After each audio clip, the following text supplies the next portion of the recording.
শিক্ষার্থীরা আসসালামু আলাইকুম। আশা করি তোমরা সবাই ভালো আছো। আজকে আমি তোমাদের সামনে শেয়ার ইস্যু সংক্রান্ত যে প্রাথমিক জাবেদা সে জাবেদা নিয়ে আলোচনা করব। আমাদের প্রথম যে জাবেদা দেখতে পাচ্ছ, শেয়ার আবেদনের অর্থ পাওয়া গেলে ব্যাংক হিসাব ডেবিট এবং শেয়ার আবেদন হিসাবকে ক্রেডিট করতে হবে। আমরা কিন্তু চাইলেই কিন্তু শেয়ার ক্রয় করতে পারবো না। যেমন আমার এখন মন চাইলো আমি বাজারে যে মাছ কিনলাম, সবজি কিনলাম, শেয়ার কিন্তু ক্রয় করাটা এরকম কোনো সহজ কোনো ব্যাপার নয়।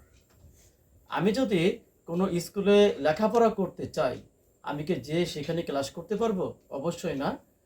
আমাকে সেই স্কুলে ভর্তির জন্য যে নিয়মগুলো আছে সেটা ফলো করে যদি আমি ভর্তির যোগ্য বলে বিবেচিত হই, তাহলে ভর্তি হয়ে আমি সেখানে ক্লাস করতে পারবো। এইটার একটা নিয়ম। ঠিক তদ্রূপ আমি যদি কোনো কোম্পানির শেয়ার কিনতে চাই, আগে আমাকে আবেদন করতে হবে। এই জন্য ব্যাংক হিসাব ডেবিট আর শেয়ার আবেদন হিসাব ক্রেডিট। আবেদনটি করার পর কোম্পানি সেই আবেদনগুলো যাচাই বাছাই করবে। তার পরবর্তী পর্যায়ে যদি আমার ভাগ্যে থাকে তাহলে শেয়ারটি ক্রয় করতে পারবো। তাহলে প্রথম জাবেদা ব্যাংক হিসাব ডেবিট এবং শেয়ার আবেদন হিসাব এটা ক্রেডিট। এখন মনে করো একটি বাসে 30টি সিট আছে, যাত্রী চলে এসেছে।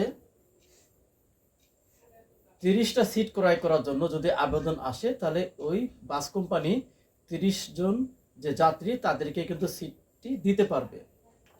আবার 30টা সিটের যদি আবেদন কম পড়ে, যাত্রী কম থাকে, তাহলে কিন্তু কোম্পানি সবার কাছে টিকিটটি বিক্রি করতে পারবে। কিন্তু আবেদন যখন 30-এর বেশি হবে, তখন কোম্পানি কিন্তু সবার কাছে ওই সিটটি বিক্রি করতে পারবে না, কাউকে না কাউকে বাদ দিতেই হবে। এখন যখন কোম্পানি কাছে আমি যখন শেয়ার করার জন্য আবেদন করলাম, কোম্পানি আমার কাছ থেকে টাকা নেবে। কারণ শেয়ার করার জন্য আবেদন অর্থ প্রদান করতে হয়।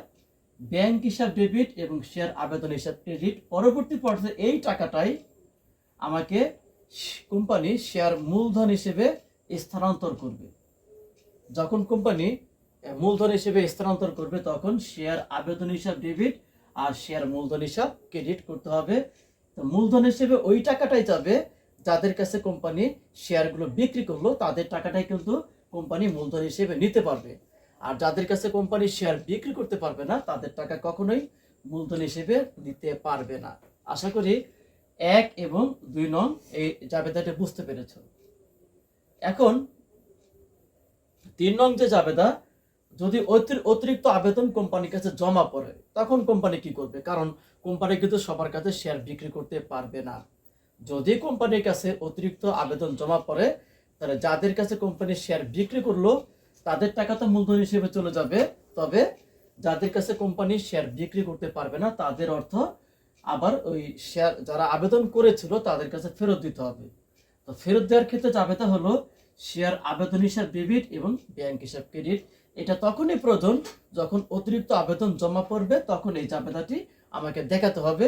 অতিরিক্ত আবেদন জমা না পড়লে কখনোই এই জাবেদাটি করার প্রয়োজন নেই। আমরা ইচ্ছা করলে শেয়ার আবেদনের টাকা মূলধন হিসেবে নেওয়া হলো এবং অতিরিক্ত শেয়ার আবেদনের অর্থ ফেরত দেওয়া হলো, এই দুইটা জাবেদাকে আমরা একসাথে করতে পারি অথবা আলাদা করে আমরা সমাধান করতে পারি। তাহলে 1, 2, 3 আমরা সহজে বুঝতে পারলাম।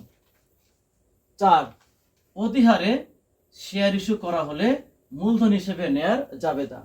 অধিহার বা প্রিমিয়াম একই কথা। আচ্ছা, অধিহারটা বুঝে আমি।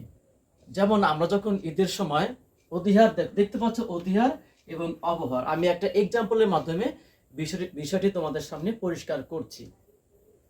ঈদের সময় আমাদের ঢাকা থেকে যাত্রী, তাদের কিন্তু ঢাকা ছাড়া কিন্তু প্রচন্ড চাপ থাকে, কিন্তু সেই হিসেবে গণপরিবহন কিন্তু থাকে না। এক একজনের গন্তব্য এক এক দিকে। এখন আমরা ধরে নিলাম আমি ঢাকা থেকে কুড়িগ্রাম যাব, স্বাভাবিক ভাড়া হলো 800 টাকা।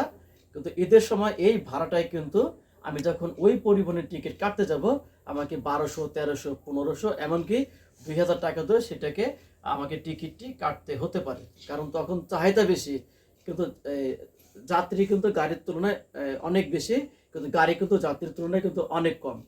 এই অতিরিক্ত চাহিদার কারণে পরিবহন কোম্পানি তাদের ওই টিকিটের দামটা বাড়িয়ে দেয়। ঠিক তদ্রূপ যে সমস্ত কোম্পানির সুনাম আছে বাজারে, যে সমস্ত কোম্পানি নিয়মিত লভ্যাংশ প্রদান করে, এই সমস্ত কোম্পানির শেয়ারের যে মূল্য থাকে তার থেকে বেশি দামে তারা শেয়ারটা বিক্রয় করে থাকে। এখন যারা বিনিয়োগকারী তারা কিন্তু বেশি দাম দিয়ে কিন্তু শেয়ারটি ক্রয় করতে চায়, কারণ যে কোম্পানির সুনাম আছে, নিয়মিত লভ্যাংশ প্রদান করে, এই জাতীয় কোম্পানি কিন্তু আমরা শেয়ারটা ক্রয় করতে ইচ্ছুক। তার এখন যদি অধিহারে আমরা শেয়ার বিক্রি করে থাকি, কোম্পানির কাছে তো আমাকে আবেদন আগে করতে হবে। এখন অধিহারে হলো আমাকে এক জাবেদা কিন্তু একই আবেদনের ক্ষেত্রে ব্যাংক হিসাব ডেবিট আর শেয়ার আবেদন হিসাব ক্রেডিট, এই জাবেদার কোনো পরিবর্তন হবে না। কিন্তু অধিহারে সহ যখন সেই টাকাটি আমি মূলধন হিসেবে নেওয়ার চেষ্টা করব, শেয়ার আবেদন ডেবিট আর শেয়ার মূলধন হিসাব ক্রেডিট এই জাবেদাটি করতে পারবো না। তখন শেয়ার আবেদন হিসাব ডেবিট, শেয়ার অধিহার হিসাব ক্রেডিট এবং শেয়ার মূলধন হিসাব ক্রেডিট এই জাবেদাটি আমাদেরকে করতে হবে। এখন যদিও তোমরা প্র্যাকটিক্যাল যদি আমরা অঙ্কটি করতাম তাহলে সহজে এই ব্যাপারটি বুঝতে পারতে। এবং আরেকটি আছে, অবহারে শেয়ার ইস্যু করা হলে সেক্ষেত্রে আমরা মূলধন হিসেবে নেয়ার জন্য কি জাবেদা করতে পারি। অধিহার এবং অবহার সমহার তিনটা আসলে শেয়ারের অবস্থা থাকে। কোম্পানির সমহারে শেয়ার ইস্যু করে, অর্থাৎ কোম্পানি যে দাম পেয়েছিল সেই দামে কোম্পানির শেয়ার বিক্রি করলে, কোম্পানি অধিহার সহ যদি সে আবেদনটি পেয়ে থাকে বা অবহার সহ যদি আবেদনটি পেয়ে থাকে, তাহলে এই আবেদন পার ক্ষেত্রে জাবেদা কিন্তু একই রকম, আবেদন কিন্তু আমাকে একই করতে হবে, এটার মধ্যে কোনো পরিবর্তন নেই। আর অধিহারের ব্যাপারটা আমরা বুঝতে পারলাম, অধিহার সহ আবেদন করলে পরবর্তী পর্যায়ে যখন সেই আবেদনের টাকাটি মূলধন হিসেবে নিব, সেই ক্ষেত্রে আমাকে এই জাবেদা করতে হবে। এবার অবহারের ক্ষেত্রে আমরা আসি। অবহার হলো এই যে আমরা বললাম যে ঢাকা থেকে ঈদের সময় কুড়িগ্রামে একজন যাত্রী যাবে, স্বাভাবিক ভাড়া হলো 800 টাকা, কিন্তু ঈদের সময় এই ভাড়াটি অনেক বেড়ে দাঁড়ায়।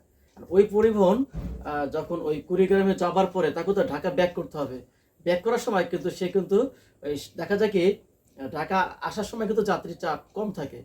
সে যদি নির্ধারিত ভাড়া থেকে যদি কম টাকা যাত্রী পায়, তখন তাদেরকে কিন্তু ঢাকার দিকে নিয়ে আসে। অর্থাৎ স্বাভাবিক ভাড়া আমি যখন ঢাকা থেকে কুড়িগ্রাম যাচ্ছি তখন এটা নিলাম 1200, 1300, 1500 এমন 2000 টাকা, তার মানে এটা হলো অধিহার। আর যখন ঢাকার দিকে ব্যাক করব কুড়িগ্রাম থেকে, তখন স্বাভাবিক ভাড়া 800, তার থেকে কম নিচ্ছে আমি 600 টাকায়, 700 টাকায় যে যাত্রী আমি পাই, সেই যাত্রীদেরকে কিন্তু ওই পরিবহনে নেওয়া হয়, কারণ তা না হলে কিন্তু গাড়িকে খালি আসতে হবে। এইটা হলো অবহার। যে অবহারের শেয়ার ইস্যু করা হলে মূলধন হিসেবে নেওয়ার ক্ষেত্রে জাবেদা হবে। এখন সব কোম্পানি কিন্তু বাজারে সুনাম থাকে না, নিয়মিত লভ্যাংশ প্রদান করে না, স্বাভাবিকভাবে এই জাতীয় কোম্পানির শেয়ারটা কম দামে বিক্রি করতে হয়, শেয়ার যে লিখিত মূল্য থাকে। এখন অবহারে তো শেয়ার বিক্রি করতে গেলে তাকে আগে আবেদন পেতে হবে, আমার আবেদনটা কিন্তু একই রকম থাকবে, এটা কোনো পরিবর্তন নেই। যখন এই আবেদনের টাকাটি যখন মূলধন হিসেবে নিব, তখন শেয়ার আবেদন হিসাব ডেবিট, শেয়ার অবহার হিসাব ডেবিট এবং শেয়ার মূলধন হিসাব ক্রেডিট, এইভাবেই আমাদেরকে জাবেদাভুক্ত করতে হবে। আমরা অবহারের জায়গায় বাট্টা কথাটি ব্যবহার করতে পারি, কারণ অবহার এবং বাট্টা একই কথা, আর শেয়ার অধিহার বা শেয়ার প্রিমিয়াম এটা কিন্তু একই কথা। এর বাইরেও আমাদের এক্সট্রা কিছু জাবেদা থাকতে পারে, যদি সেটা অঙ্কের প্রয়োজন হয় তাহলে আমরা ব্যবহার করব, অঙ্কের প্রয়োজন না হলে ব্যবহার করার কোনো প্রয়োজন নেই। শিক্ষার্থীরা, আজকে তোমাদের সামনে এই পর্যন্তই। আমি আগামীতে এই শেয়ারের অঙ্ক নিয়ে এখানে সমাধান দেখাবো। সেই পর্যন্ত তোমাদের সকলের সুস্বাস্থ্য কামনা করছি। তোমরা সবাই ভালো থাকো। আল্লাহ হাফেজ।